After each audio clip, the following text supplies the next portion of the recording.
Wasabi guys, welcome back for another Commander deck tech video. This is the first one for 2023. I know it's been a long time since my previous deck tech video, one I could actually link you to on Moxfield. So if that's what you've been interested in this whole time, then go ahead and check it out. Link will be in the description below. Today we're going to look at the new card from Phyrexia, All Will Be One, Elesh Norn, Mother of Machines. This 5-mana Phyrexian Praetor mono white is a 4/7 with Vigilance. If a permanent entering the battlefield causes a triggered ability of a permanent you control to trigger, that ability triggers an additional time. And permanents entering the battlefield don't cause abilities of permanents your opponents control to trigger. Already discussed how busted this was in my ranking of the Praetors, which is really saying something because mono white, this is not typically what we expect. We don't expect this kind of power. However, I do think that she is arguably more busted as one of the 99 when you have access to other colors in a totally different commander deck that is focusing on ETBs, because you get powerful green ETBs, you get powerful blue ETBs.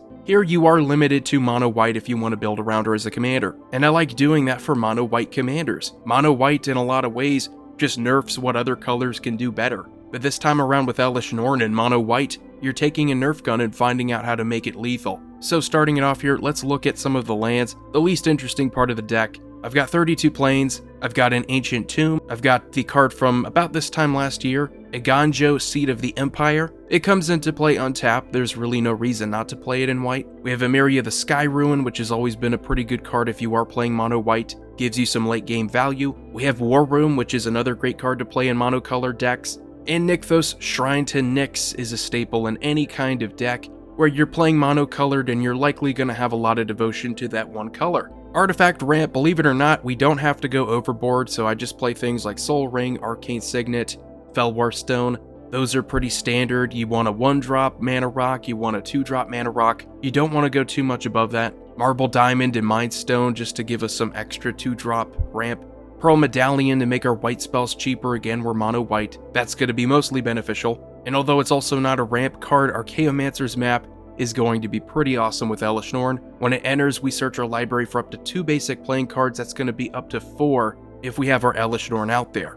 And whenever a land enters the battlefield under an opponent's control, which is still going to trigger Elesh Norn, if that player controls more lands than we do, we get to put a land card from our hand onto the battlefield. So that's going to trigger for us twice. And as far as getting to our other lands, we have cards like Deep Known Terramancer, another interesting card that is focusing more on our opponents getting lands and not necessarily playing them. So if they crack a fetch land, they have a land come into play. This is going to trigger. Mold Earth is basically landfall, but for our opponents. Knight of the White Orchid has been a staple in mono white decks for a long time. Again, it's not guaranteed to get you your lands, you do have to have opponents with more lands than you do, but if it is in the middle of the game and you need to catch up mana-wise, it's not going to hurt getting double of this. And if that's not enough, we have one of the better ETBs that you can double up on, and that's Solemn Simulacrum. Gonna get you 2 planes when you have your Elesh Norn out there, and of course when it dies we get to draw a card. Now we get to the rest of our deck here, the core of it, and that is just good solid ETBs. And we're going to start it out here with the Soul Sisters. We have Soul Warden and Soul's Attendant. And why not play Auriok Champion? It gives you good protection from black and red.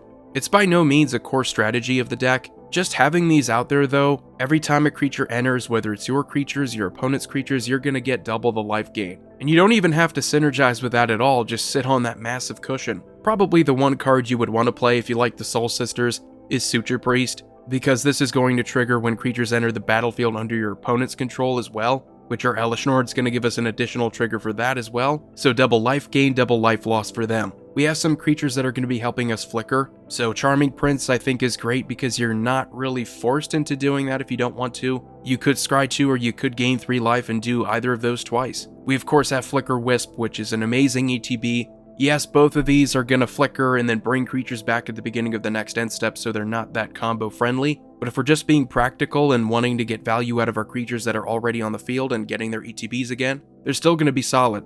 Felidar Guardian and Restoration Angel are more what you want if you're looking to combo, because they will just bring the card right back to the battlefield. And both of these with our Elesh Norn are going to combo and give us pretty much infinite ETBs. And just for good measure, I have Eldrazi Displacer in here. Gives us an activated ability that we can use to blink our other creatures. What I think is going to make this deck pretty strong is that we have some really good card draw. Card draw on ETB. So Spirited Companion, when that enters, we could draw 2 cards with Elesh Norn. Wall of Omens, same thing, a 2-drop that's going to draw us a card. we double up on that. It's good in white. Inspiring Overseer, we get better stats, but for 3 mana we get essentially the same thing. We get to draw a card. We also get some life gain out of it. Priest of Ancient Lore isn't anything special. It's basically the same thing, but without flying. Rumor Gatherer is a bit more specific. It's more of a one-time use, but if you do get a second creature and this is allowed to resolve for a second time, you're going to get some extra card draw. And really amazing creatures that you can throw into this deck, Mentor of the Meek and Welcoming Vampire. Both serving a similar purpose. Even though Welcoming Vampire is a one-time use per turn, it's still better that you don't have to pay any extra mana, unlike with Mentor of the Meek, even though he can trigger several times. I absolutely love Lauren of the Third Path because the ETB is solid removal, and the activated ability is more of a political card draw tool. You don't have to give card draw to someone you don't like. And moving on to a small sub-theme, but something that I was thinking about taking this deck in a totally different direction with, is tokens. We have Blade Splicer, and I thought about playing the other human artificers that create golems, and we have at least 2 other ones in white. They're just not as good as Blade Splicer. You double up on this ETB, you're going to get 2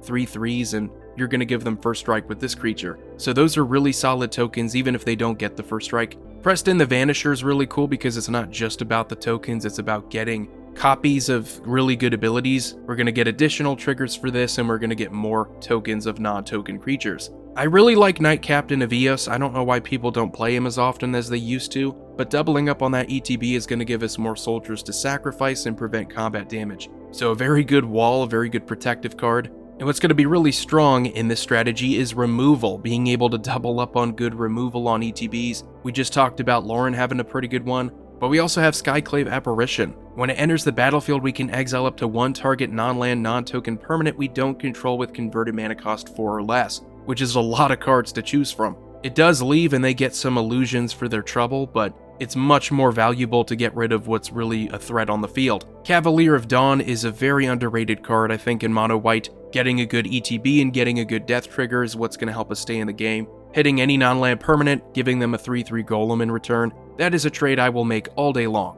We also have Solitude, which is another good ETB. It's the most expensive card here so far, so I don't really expect too many people to want to include it in the average deck. You're going to Swords to Plowshares basically 2 creatures off the ETB. Angel of Serenity can be played 2 different ways. You could go for straight up getting rid of creatures on the battlefield. If they get rid of her, then they're going to get the creatures back to their hand instead of straight back to the battlefield, so at least it's an inconvenience. I also like it as a good graveyard card to get back creatures from your graveyard back to your hand, so doubling up on that is pretty cool. Angel of the Ruins is another all-star, I think. Not enough people play this card. It's like if you took Return to Dust, you put it on an ETB, and it's a pretty solid creature too. It's not like it's a creature for just the ETB purpose.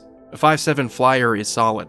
We have Illuminate Primordial. This is an oldie but a goldie. Similar to Solitude, you're going to be getting rid of your opponent's creatures, giving them some life gain equal to those creatures' power. Doubling up on the ETB, you're going to get rid of a lot of creatures. We also have Meteor Golem if we need non-land permanent removal. It's not like white's hurting for it, but it's just something extra. And some miscellaneous ETBs, ones I didn't get to. We have a kind of a sub-theme, at least something I wish were a sub-theme, and that is Enter the Dungeon. We have Nadar and Radiant Solar. Especially with Radiant Solar, because this triggers on ETB, it's going to be so much fun going through all those dungeons, and there is a lot of value if you look at some of those dungeons. They offer you card draw, they offer you creature tokens, they offer you treasure tokens. It's not super conventional, but it is something I still like. We have Recruiter of the Guard, I think is a very solid ETB. A lot of these creatures are going to meet that criteria, toughness 2 or less. Good ETB decks wouldn't be the same without something like Karmic Guide or Sun Titan. Also have Emiria Shepherd, just extra graveyard reanimation, getting things back, helping us recover. As far as sorceries are concerned, I'm only playing 2 7s Reclamation and Farewell. You get a great way to bring back a lot of the creatures in this deck. Many of them are 3 or less, it shouldn't be difficult. And Farewell is all around good removal if you need to exile artifacts, creatures, enchantments, graveyards, individually or all together. You can be selective and it's very versatile. We have a lot more instants though. We have Cloud Shift and Ephemerate, 1 mana instant speed ways of just blinking a creature, getting its ETB again, getting its value again. We have Eerie Interlude and Ghostway, kind of the mass do this instant speed kind of thing. They do come back towards the end of the turn though. We have Enlightened Tutor to search up really any good enchantment or artifact, and we have a decent number of them to choose from, some that are going to make it even easier to combo. And for removal, we have Path to Exile, Swords to Plowshares, and Generous Gift. We're going to rely heavily on our creature ETBs to solve our problems, so We don't need too many of these, but it's just nice to have at least a few. Artifacts that are really going to help us take it to the next level. Altar of the Brood, I think, is an all-star. If you get to double up on the triggers, you're doubling up on the mill. You're getting rid of their resources. It's such an easy card to include because it's only that 1 mana. Panharmonicon and Conjurer's Closet. If you are a Blink deck at all, you're going to want to at least consider either of these. Definitely Panharmonicon. What our commander does, this is just going to be even more redundant, going to make it much more easier to succeed. We have good quality enchantments. We have Authority of the Consuls. If you like the Soul Sisters, this is essentially in the same vein. Also going to hurt our opponents by forcing their creatures to enter the battlefield tapped. Felidar Retreat is a landfall enchantment. Of course, whenever we have a land enter the battlefield, we get to choose either of these modes twice, and they're really good modes too. Teleportation Circle is basically another Conjurer's Closet, but this time it's cheaper and it's white. It's an enchantment. And Cathar's Crusade is a ridiculous card to get double the ETBs for. It's a ridiculous card even if you don't have that condition. So if I had to sum up Elesh Norn, Mother of Machines, I would say a very safe commander, still going to have its busted side. You can make this even more busted than what I've done here. No doubt about that. You could make it budget friendly if you wanted to. You're only really limited by the fact that you must stay in white if you want to play with her as a commander. The busted side is going to be shown whenever you want to include her into other decks with really powerful ETBs. You know, things like Peregrine Drake, anything that can get you infinite mana. I'm not the biggest fan of that, at least with the combos here. You have Felidar Guardian and Restoration Angel. You're going to need something else to abuse, and it's likely not going to get you infinite mana. It might get you infinite tokens, it might let you draw your deck out, but it's not going to be anything beyond that. So let me know what you think of the deck. Again, it'll be linked in the description below. Commander Void here signing off. I will see you all next time.